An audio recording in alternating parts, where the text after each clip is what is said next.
started. Tim Reynolds, first question. We started off, Tim. We just want to tip our hats to the Milwaukee Bucks organization, just to be a part of a series, and it's tough to be on the other side, but we have deep respect for that franchise, and it was unfortunate that Giannis wasn't able to play tonight, but I just wanted to say that. Yep. I know that you're going to look broadly at this as the job is only half done, but yeah, after everything that you've been through this year, getting Jimmy 37 months ago, it seems like, and everything that the world's gone through, you've been to this round a few times, but does this one carry a little more significance to you just because? Look, we did, and we do. I want our guys to just step back, at least for a night, if not 2 nights, and just reflect.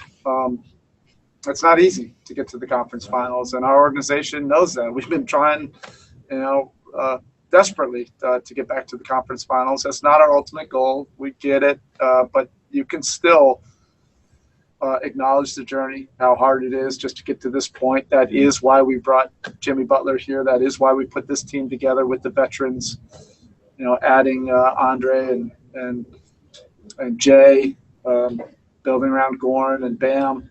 Having the young core was to try to do something in the playoffs. So it's not easy to get to the conference finals. Otherwise, every team would be doing it. And we've been at this for 25 years, under the Riley Harrison leadership, and we've tried every single year, to just get to this level. And it just shows you how competitive this league is. It doesn't happen every year, and we don't take it for granted, and we're grateful for the opportunity that we've had. It's been an extraordinary year. It's been there's been so much going on, and we're grateful to be a part of this bubble and this opportunity. Eric, might this have been the quintessential Heat box score? You didn't have the leading scorer, but you had 6 guys in double figures, all 6 within 5 points of each other. Is this who you are and what you are? And did you ever envision this kind of just unbelievable balance in your team, that it doesn't have to be one guy consistently? Well, it takes the right kind of group and the right kind of star players to be able to allow that type of team to grow into that. If you have a star player who's only thinking about scoring 35 points a game, then guys like Bam wouldn't grow into the role that he did. Jimmy and Goran have really allowed guys to grow as the season went on. Our young guys, we learned pretty early on that we were going to rely on them, and so they're going to need a lot of guidance and leadership and confidence in them. So we're built where more guys have to contribute, but in moments of truth, you have a guy like Jimmy or Goran that can take over a game, which is important in the playoffs.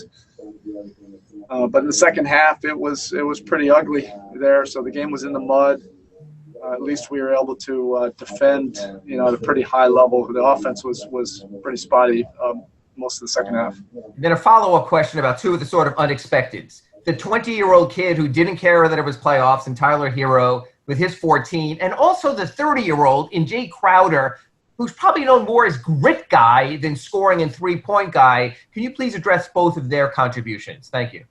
A little bit of kind of like what I was talking about just there. We knew that we were going to have to rely on our young guys, so you're going to need to have veteran, experienced players that have been in the playoffs. Jay has been to the conference finals. He's been on a lot of winning teams. There were so many different qualities that we had him tagged as a Miami Heat type guy, and he has lived up to all of them, if not more. He's really surprised me as leadership qualities in the locker room that have really helped. And it feels like he's been with us for years rather than just months. So that kind of leadership helps with with guys like Tyler. Tyler is a much different player now, significantly different than he was coming into training camp back in October. But he works at it. He's humble. And he continues to improve. So it's not just about his confidence; it's about trying to get better and be more reliable. Hey, Spo, you were asked about the turnovers in the first quarter on the television interview, and you said that this team really wanted it. What did you sense from your guys tonight as far as just the desperation and just the eagerness to close it out today? Well, we were flying around. It was like we were going 1,000 miles per hour, and you could see it on the defensive end, but offensively, you could just see a little bit of anxiousness. And it was like it's from a good place. Our guys really want this. Guys really want to play well for each other, and our guys knew what was at stake tonight. They really wanted to get this win. Spo, you mentioned Jimmy's leadership ability earlier. As you've been around him now for over a year, how would you describe his ability to raise the level of everyone else around him? It's the intensity level that he brings that's uncommon. And we have quite a few competitive guys, but you don't see that many star level players that are that just ultra competitive at every single day. That breeds a level of confidence out of your team when your leader is like that. But I think the really unique quality about Jimmy is his relatability that you don't really see unless you're around him all the time.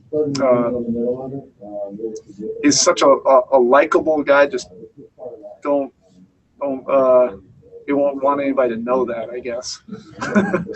And he's totally cool with the young guys growing and becoming new players, better players as the season goes on. He's not territorial about it all. He's just about winning, and he understands that he needs guys with him. All the big winners, get that, and he's been around long enough to know that. We're going to need everybody playing at a high level. Yes, well, I know this is a secondary thing right now, but it's pretty rare for a 20-year-old rookie to play 30-plus minutes in the second round of playoffs, a closeout game. How beneficial can this be for the young core, but specifically Tyler, to be on a stage like this and be asked to perform, at this level? All of it matters. And like I said, it's been a lot of incremental improvement when no one is watching. Now everybody is watching because it's the playoffs, but he had a lot of growing pains during the course of the year, and he brought a great humility and consistency to his work every day to allow himself to be coached not only by the staff but by his teammates. And you're seeing a much different player now than who you saw in November, December. And I'm sure this helps his confidence. And we'll just see what happens, in the next round. Hey, Coach, congrats for the victory. Obviously, you have a very different team from the last time you've been there. What do you think is going to make the difference in the conference finals for this team? I don't know. Well, give me some time to think about that. We'll get there whenever the next series is decided. Thank you, Coach. I wanted to ask you a little bit about Tyler and Kendrick, that you had them on the floor by the end of the third quarter, early in the fourth, in a very important moment of the game. What does that say about the process both of these players have been going through this year? Thanks. Yeah, that's who we are. So we rely on our young players. And if we didn't have the veteran leadership that we have, and then if we didn't add, Andre and Jay, it probably would look a little different, relying on young guys, that much. But they've been given an opportunity to grow. The veteran players are giving them confidence. That's everything in this game. As a young player, trying to learn and figure out this league and trying to figure out how to help a team win. If your veteran players are beating you down all the time, it's tough to have confidence. Our veteran guys feed these guys so much confidence, and it's born out of respect. They see how hard they work and how pure they are. So it's a symbiotic relationship. Really, that's cool and it's unique. Spo, congrats on the win. You referenced earlier about how difficult it is, and how difficult it is to get to even this point in the Eastern Conference Finals. How do you even compare this to other ones, though, where maybe that team was expected to be there, and that was the talk from the outside from day one, where this one is, I think, to many people kind of a surprise. Does it at all compare the feeling you have of getting there now to those teams that maybe had those expectations? It's just different. I don't like to compare different teams, but we've had our hearts broken, so many different times. Will, you're making me already think about the 16 playoffs when we went to Game 7. Against Toronto. We really thought we had real legit opportunity that year to compete for a title. And we got beaten in Game 7. We probably had an opportunity. I mean, Toronto was great. They earned it. Look at me. I'm already thinking about that. Thinking about, Philly 2 years ago, we have double-digit leads and 3 and 4. This is the sickness of a head coach. That's why I want our guys to really reflect. The veteran players understand this doesn't happen every year. This doesn't take away what we're trying to do, what our purpose here, what our ultimate goal is. But you can, particularly in a year like this, step back and acknowledge that making the Eastern Conference Finals after all of these months is something worthy, and we can enjoy it without taking away from our ultimate focus on what we're trying to do. Okay, thank you. Thanks, Bo. Congrats.